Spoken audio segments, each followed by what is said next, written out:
To today's lecture, which is all about the reasons why people voted for the Nazi Party.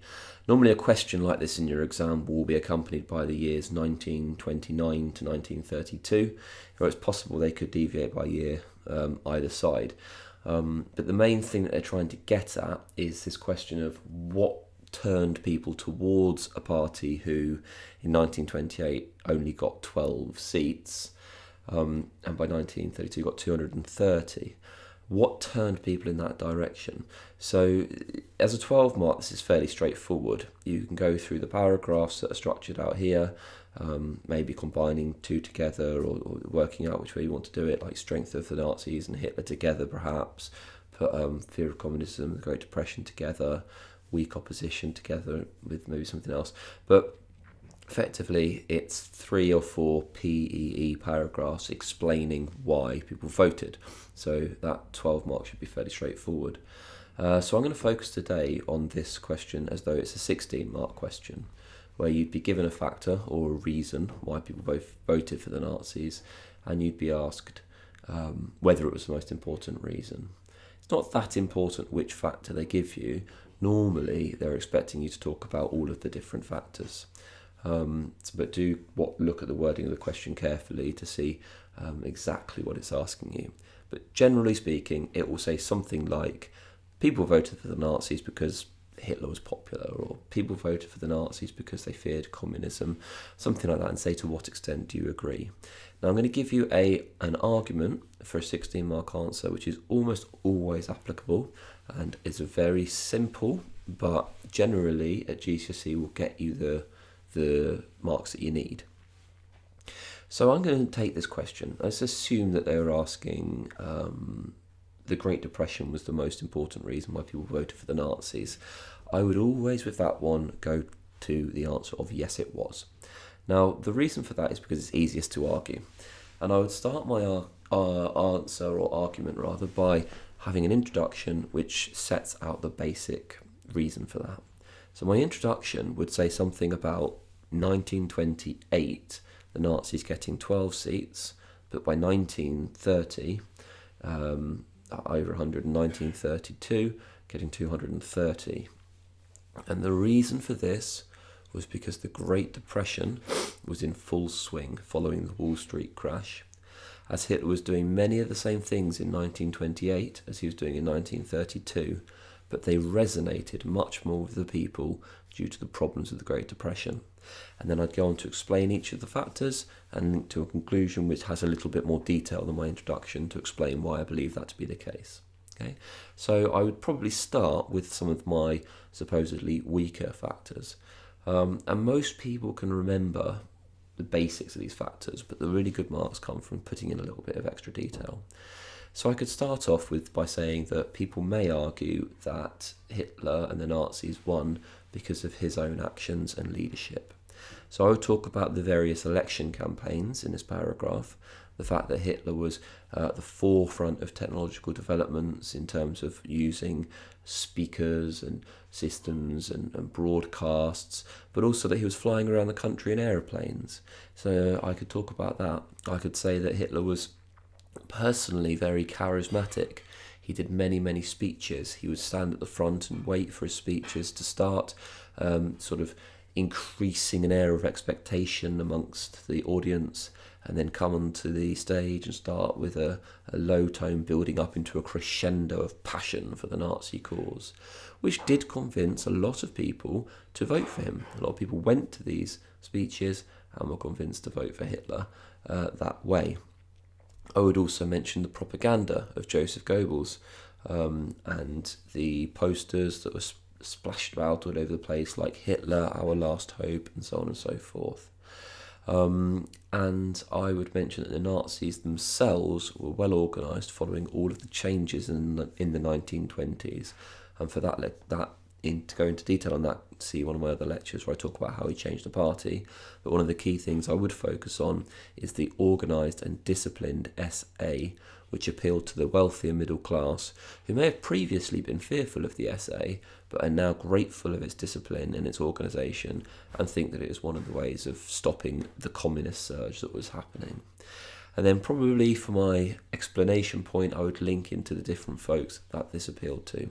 So obviously I just mentioned middle class, but you could also say working class were attracted to his views, family values, and the views that, anti-Semitic views and so on that he was espousing, showing that it wasn't their fault. According to them, it wasn't their fault that Germany was in this situation. It was everybody else's fault, and Hitler was here to help you out of this situation. I may also include in that paragraph, or I may put it into a separate paragraph, some of the promises that Hitler and the Nazis made.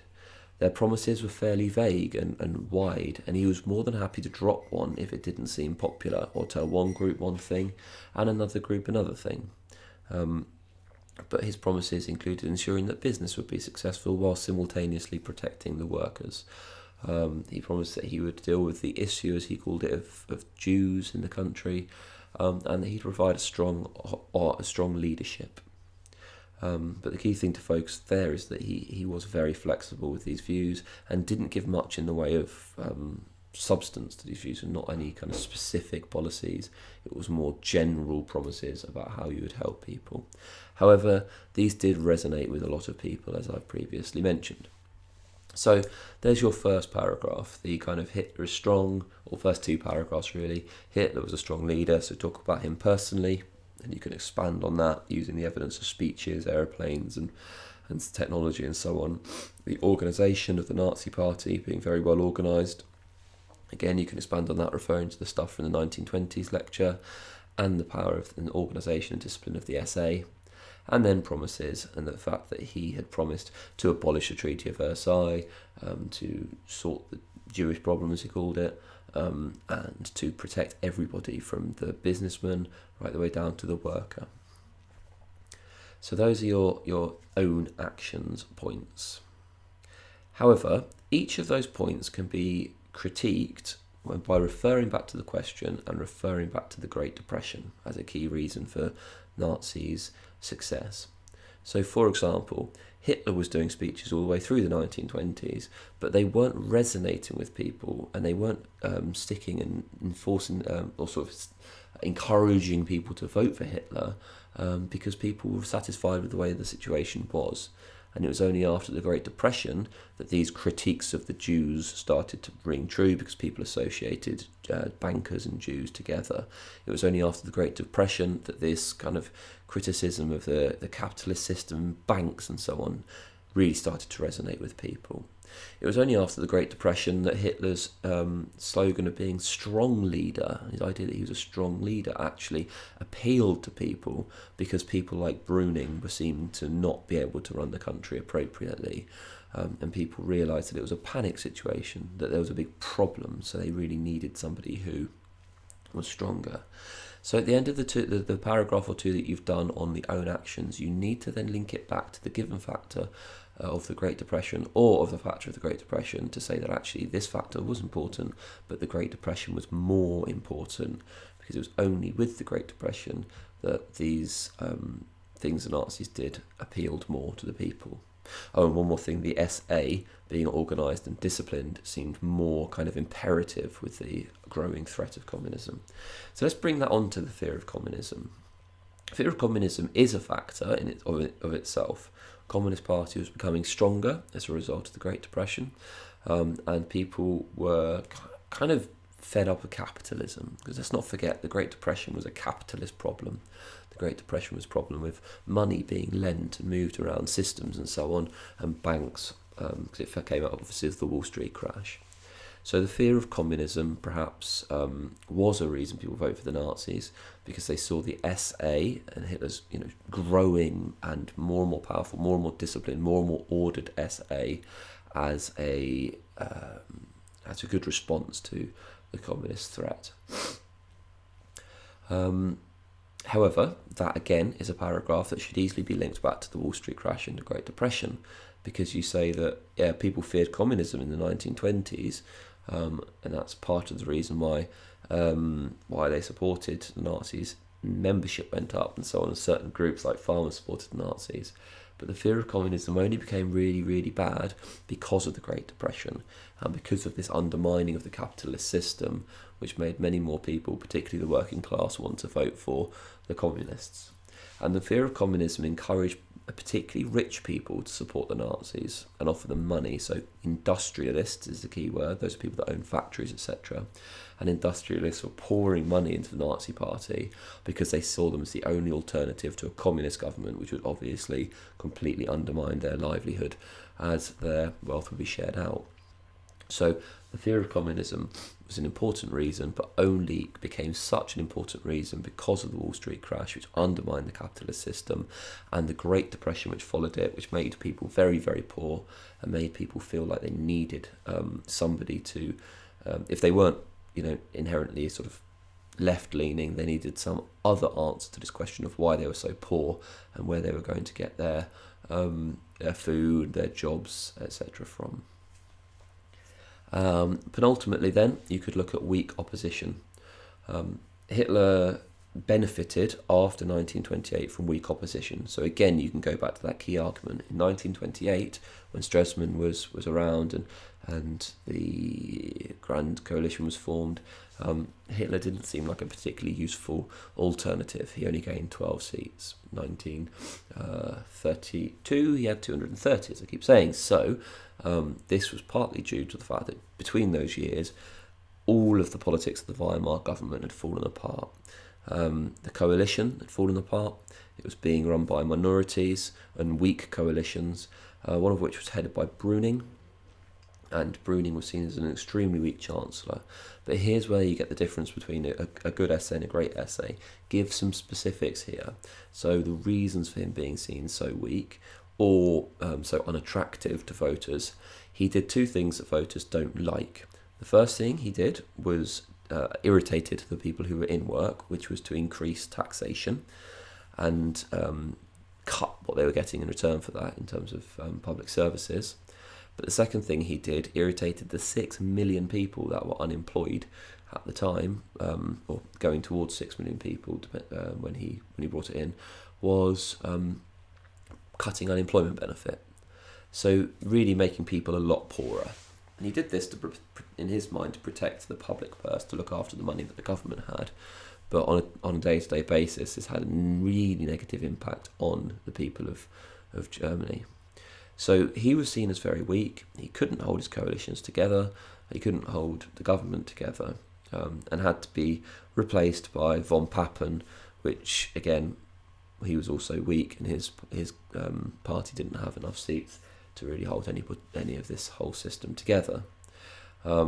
So the weakness of the opposition was quite important because it meant that people saw Hitler as potentially a very, very strong leader, particularly after he starts to make strides in 1930, getting over 100 seats and so on. They think, actually, people will vote for him, and actually, perhaps we could get, for once, a strong and stable majority government. So weak opposition is an important factor. And what do you think you're going to do next? Of course, you've got to link it back to the fact that you think is the most important, which is the Wall Street crash and the Great Depression. That's a lovely and easy factor. If it wasn't for the Great Depression, the economy of Germany would not be in so much trouble, clearly. They would continue to have the loans from America, and they would potentially have kept unemployment at a manageable level.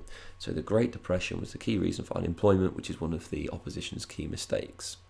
The Great Depression was also a reason why the government had sort of begun to run out of money again, which sort of put pressure on them to increase taxation, try and get some more money, and cut spending on public services and so on. So if it wasn't for the Great Depression, the government wouldn't have had so many economic problems which undermined the agreements, the coalitions, etc. And it therefore wouldn't have been such a weak opposition. And the evidence of the 1920s suggests that Germany's government was becoming more stable, not less stable, following 1924 and all of the things that Stresemann put into play. So you link weak opposition back to Wall Street crash and Great Depression. So by this point, you've made a really clear argument that yes, all of the factors here were important, All of Hitler's own actions and the Nazis' own actions are important, and there were other events that made a big difference and other factors. However, the key event that you link everything back to is the Wall Street crash and the Great Depression. And your conclusion should read something like this. Whilst Hitler's leadership skills, Nazi organisation, the promises they made and their propaganda were very, very important reasons, they only resonated with the public because they were in such turmoil due to the Wall Street crash and the Great Depression. All of Hitler's actions he had started carrying out prior to the Great Depression, and they had a limited impact. But clearly, given the seats went from 12 to 230 in this period, it suggests that following the Great Depression, these promises, leadership skills and organisation benefited Hitler much, much, much more due to people's own personal circumstances declining. Furthermore, the Weimar government looked very, very weak, but they only looked as weak as they did because of the Wall Street crash and the Great Depression. They'd been running the country fairly effectively prior to the Wall Street crash, and it was the Wall Street crash that pushed them into economic turmoil, which made Hitler look like a much better alternative. And finally, the fear of communism was only as great as it was because of the Wall Street crash and the Great Depression. Therefore, the Wall Street crash and Great Depression was significantly, was definitely the most significant reason for why people voted for the Nazi Party. And that should get you 4 marks in a 16 marker. If you've included enough evidence, you've been clear, PEE structure, you've got yourself a clear and coherent argument the whole way through. It's been very difficult for an examiner not to give you those 4 marks.